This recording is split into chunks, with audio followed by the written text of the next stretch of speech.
Welcome to Whispers of the Web, where the hidden gems of the web come to life. Join us as we unravel the most fascinating tales, secrets, and discussions from across the web. Every whisper has a story. If you enjoy our journey through the whispers of the web, don't forget to like, subscribe, and share the intrigue. Story number 1. She made me wait almost 4 years for sex but slept with him in a week. Am I wrong to be angry about this? I'm kind of having a mental breakdown at the moment, so my words may not make sense. I was in a relationship with my, now ex I guess, girlfriend for 5 years. We didn't have sex until we were 4 years in because she wanted to wait until it felt right. I respected it wholeheartedly. Of course I wanted to, but I loved her more than I wanted to have sex with her, so I waited until she blatantly told me she was ready and dragged me to the bedroom herself. Just in January, she told me she wanted to take a step back from our relationship and said she wasn't in the right mind space to be with me. I was hurt, but she assured me that she loved me and would be with me again when she got her mind right. We remained friends and talked daily. I was excited for the day we could get back together. At the beginning of this month, she started ranting to me about this gross guy in her friend's circle who wouldn't stop hitting on her and looking at her body. Called him AF boy, etc. I was annoyed and told her to stay away from a weirdo like that. She told me she would and called him a creep, etc. And then a couple of days later she calls me to tell me they just had sex. She was saying she didn't know how it happened so fast, she couldn't believe she did it, etc. etc. I was shattered but wanted to at least make sure it was consensual, and she said it was, but she wasn't thinking straight. I was shaking all over, nauseous, the 9 yards. She called me while I was headed to take a major test. I somehow managed to take it, but as soon as I was done, I ran outside of the classroom and threw up. She had sent me multiple texts apologizing, saying it meant nothing and that she's just in a bad place. I told her I couldn't speak to her at the moment. What she did hurts, but how she did it hurts most. How could she have done this with a guy she barely knew? Such a creepy one at that. How could she have done this so easily when she took her sweet time with me? I feel disgusted and angry. There's so much rage. A part of me feels guilty about how I feel since I know she didn't owe me sex and owns her own body. I'm not usually anywhere close to a misogynist. But why is this such a slap in the face? I feel like my heart was slapped. Am I wrong? Edit. Because many people asked, I'm 21 and she's 20. We got together at 16 and 15 and lost our virginities to one another. Update.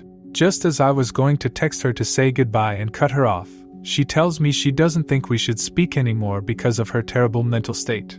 Surprise, surprise, she screwed him again. She claimed she did it yet again because she's on a downward spiral and doesn't want to pull me down with her. Said she wants to spare me from a woman as insane as she is and to live my best life without her. Pretty sure she blocked me. 6 years I've known this girl. 5 years together. All for it to end up like this. I don't know how I'm going to continue with my studies. Edit.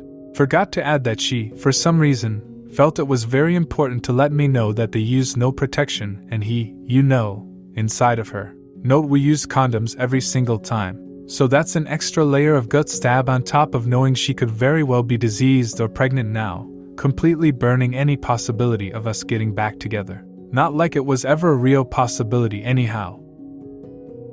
The way she broke up with you and led you on afterwards makes me think she did still care deeply about you and didn't want to lose the connection you two had, but didn't want to date you anymore. Stringing you along is a crappy move, even if she was trying to remain friends until she chose she didn't need that connection anymore. I'm so sorry this has happened to you. You are not wrong for feeling the way you feel. It will take time to heal from this type of betrayal. Story number 2. Am I the a-hole for not telling a family friend, 22 female, that her husband, 23 male, is a creep before she married him?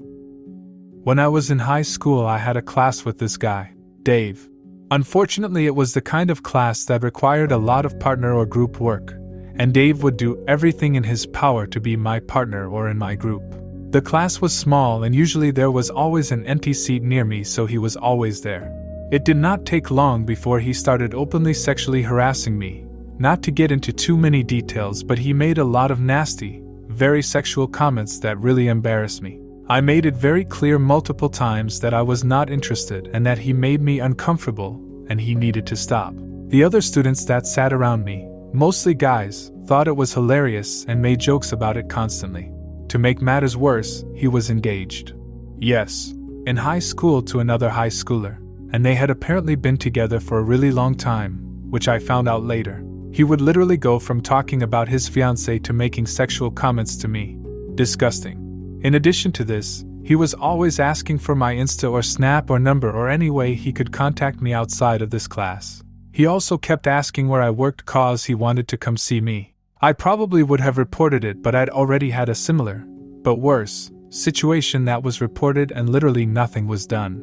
Anyway, the year ended, he graduated, and I had totally forgotten about him until I started dating my husband, 24, and we met his family at the pool about 2 years later. We get there, set up, and what do you know, Dave is there, with his fiancée from high school, who incidentally was the daughter of their close family friends.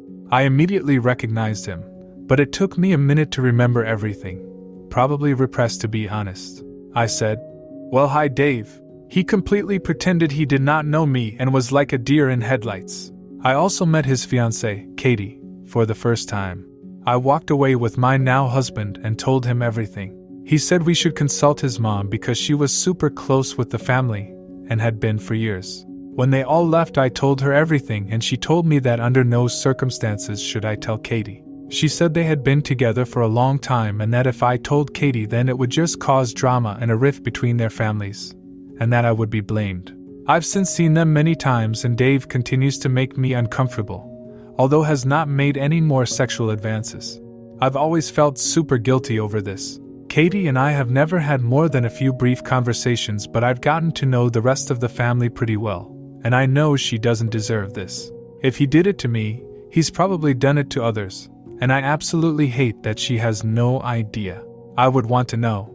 Fast forward about a year and they were about to get married.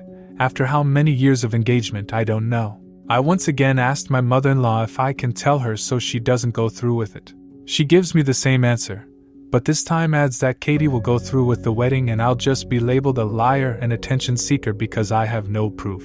Again, I said nothing and they got married. Recently I found out that they are trying for kids. I feel so conflicted because mother-in-law made it seem like everyone will just blame me if I say anything, but it just feels so wrong. Mother-in-law also mentions sometimes that they are happy and doing well, so if I say something, will it even make a difference? Would I be ruining a happy marriage over something that happened in high school? If he had ever done anything like that to me, or anyone else that I knew of, again I would 100% tell her. But now I just feel conflicted. Am I the a-hole now? Or would I be the a-hole if I told her? Family background. Not necessary, but if you were wondering how close these families are, very. They see each other every weekend, do a whole Christmas thing with gifts, go on vacation together, like everything. Edit to address some comments. I do not want revenge against Dave or an apology. My sole reason for this post is out of empathy for Katie. I totally get some of the comments saying I should have said something immediately as I saw him again. The reason I did not was because I didn't know if Katie was the girl he was engaged to while he was harassing me, could have been a totally different girl. I only knew for sure when I spoke to mother-in-law later that day when everyone had left. Do I believe he changed? Not really. While he hasn't made any more comments towards me, he still tries to add me on social media and approach me when I'm alone. I do not let him follow me and I always find an excuse to not talk to him long. Given the chance he might again. Or maybe he just felt comfortable enough before because I didn't know his fiancée or her family at the time. The reason that I posted on Reddit after all this time is because marriage is one thing, but kids are a lifelong commitment, or at least 18 years of them being connected. I understand that many of you think that being in high school is enough of a reason not to say anything, but he was at least 18. Heard him discussing it in class at least once.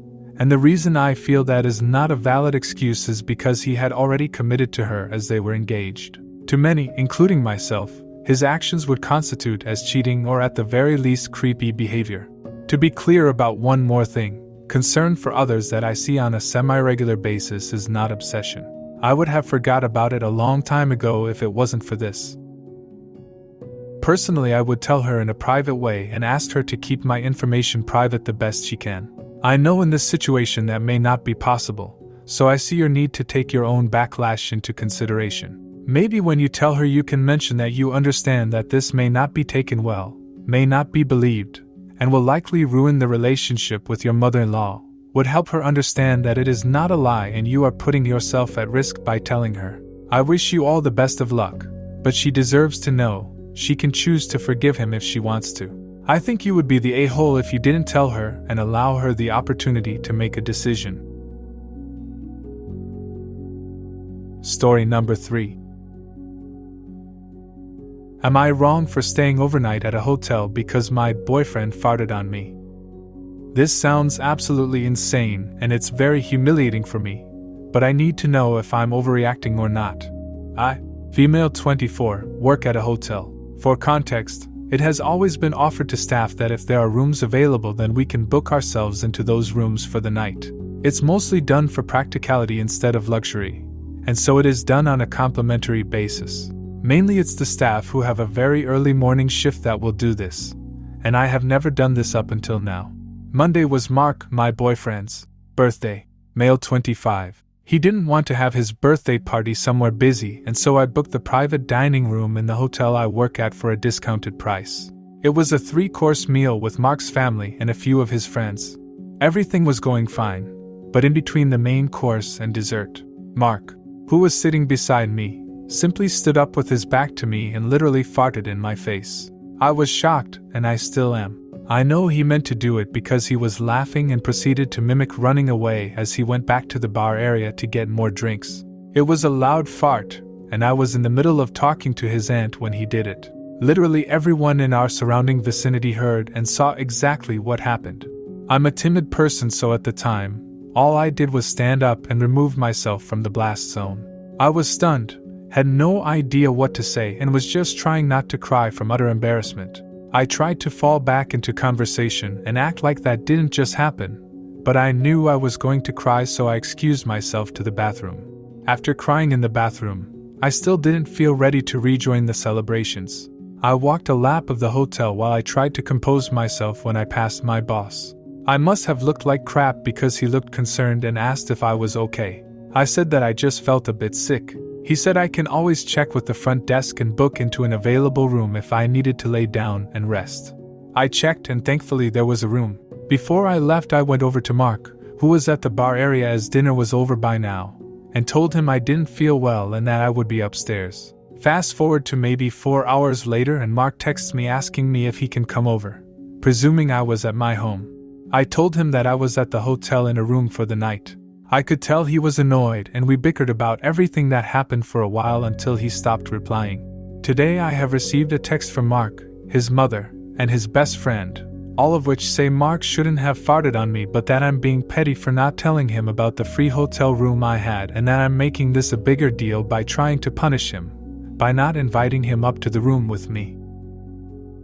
I'm not sure how long you have been together, but no matter how close you are to his family and friends, being bombarded by people outside of your immediate relationship with your boyfriend is a weird move for all of them. I always find it so bizarre when people involve their family in scolding someone. He should be hurt. He made your night miserable. Why should you have invited him to stay the night when you wanted space? He is being entitled to your space and comfort by making you a spectacle and is getting his family to back him up. You do not deserve to be bombarded by other people when you take space from a partner. You are not wrong, and I would consider the future of this relationship after this. Thank you for joining us for today's journey through the whispers of the web. Share your thoughts and suggestions for our next adventure. If you're not yet a part of our whispering community, click the subscribe button and click the bell for notifications to never miss out on another story. Join us next time as we uncover another enthralling tale from the web. Until our next whisper.